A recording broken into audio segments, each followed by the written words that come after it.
Hi, my name is Elizabeth Valentine, and I would like to give you a short introduction to leadership embodiment. Leadership embodiment is a coaching technique that's also known as somatic coaching. It is based on mindfulness, which is being present to the moment in which we find ourselves, and Aikido, which is a non-violent martial art. It's based on many premises, but one of the two important states it is based on is the reactive state, which we would refer to as personality, which is that state of contraction when we're in life and we're under pressure and we're reactive, versus a state of center, which is one of feeling in the flow, being in the zone, having a sense of calm, as if the universal life force is flowing through us, where we're connected to ourselves, but we can also be in relationship to others.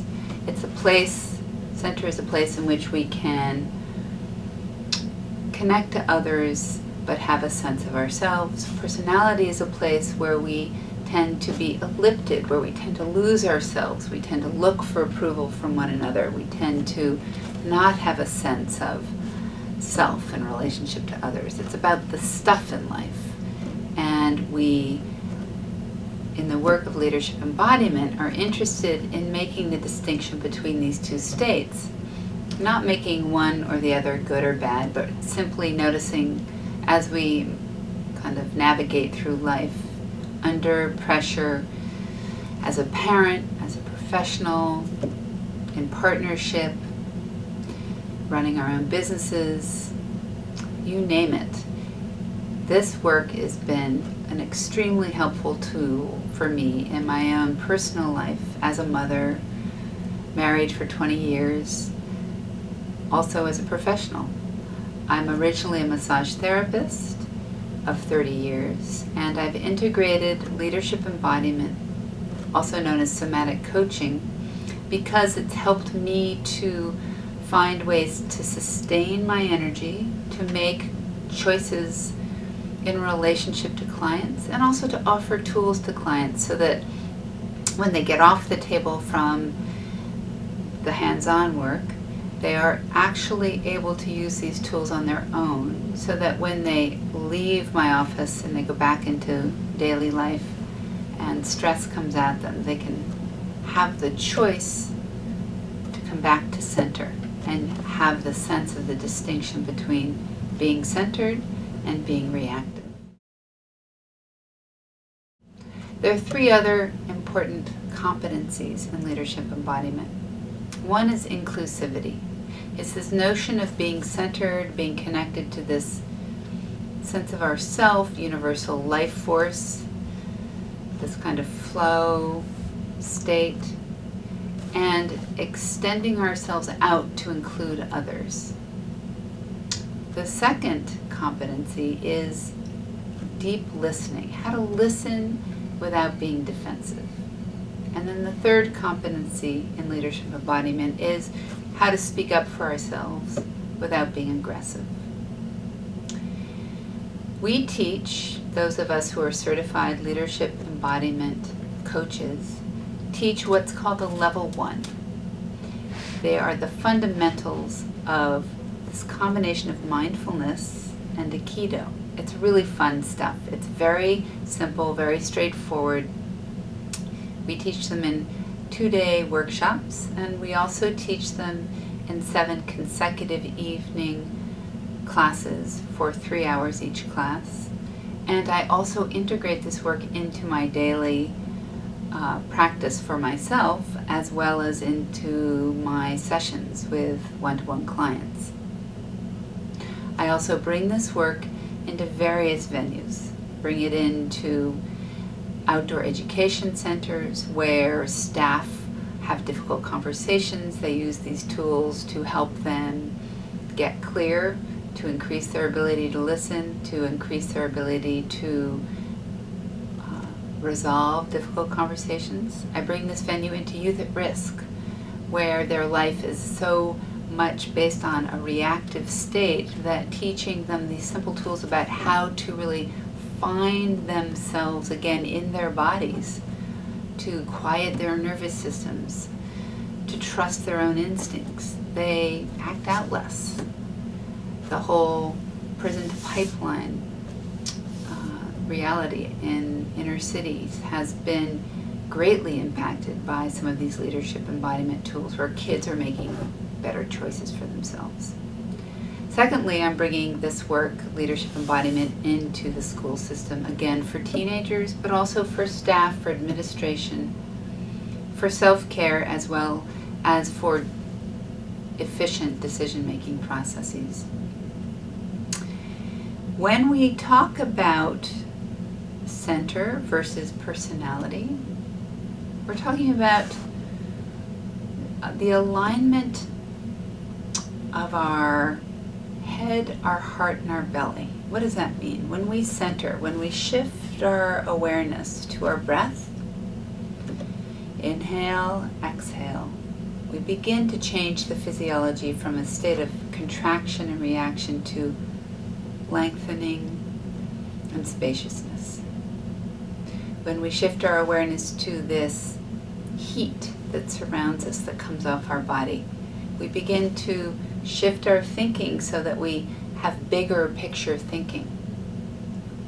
We're not in a state of contraction where our thinking becomes narrowed. We begin to be more innovative, more inclusive. And as this occurs, we can then ask ourselves, okay, what do I want to cultivate more of in this working relationship, inside this nonprofit, inside this for-profit business? What is, as a leader in this business, what do I want to cultivate more of? Perhaps inclusivity, perhaps efficiency. It's in our hands as individuals, as leaders, whether leaders are being a parent, being a teacher, however we want to define leader, being a human being, that this capacity is in us. And so as we center, we can think along the lines of, when we're centered, we can have discernment in our minds, we can have compassion in our chest and our hearts, and we can have confidence and resiliency in our belly. When we're in a reactive state, i.e. personality, we can be over-engaged in our thinking, perhaps a little controlling, over-engaged in our thinking, perhaps really self-critical or critical and judgmental of others. When we're in a reactive state in our hearts, we can look for approval because we want to be liked, or we can lock down and kind of go numb, or we can withdraw and say, oh, I'm not going to get engaged. This doesn't feel safe. When we're in personality, i.e. the reactive state in our core, then we feel fear. When we're withdrawn, we can feel fear in our core. When we're locked down, we can feel numb in our core. When we're over-engaged in our core under a state of reaction, we can kind of overcompensate, push through regardless, just get that job done. I'm a survivor, I'm going to get that job done. In the level 1 leadership embodiment classes that we offer, we take you through a series of these centering exercises, something called partner centering, something called difficult conversations, something called entering and including, which is based on Aikido, which has to do with seeing things from other people's points of view. We do something called advocating and listening, where we get to get really clear about the intention we want to set in our lives or in our workplace, and that by changing this shape, circular shape, into more of a triangular shape, we can literally cut through our resistance and create and go into action in ways that we want to. For instance, I would like to teach 5 more classes in the next 9 months. So I'm going to do some exercises which are going to help to shift this energetic intention so that I can actually bring that out into the world. It's a new way of thinking. It's a very powerful way that has been extremely impacted my life. The last exercise we would do in this level 1 leadership embodiment class is something called the bocan. It's a wooden sword. It's similar in notion to this changing the shape into a triangular shape where we cut through it, the resistances in our life. So there is a part of the training where we actually use these non-violent wooden swords. We learn how to set our intention and use this in such a way that we can actually go from a place of stuckness in our life to a place really creating what we want more of.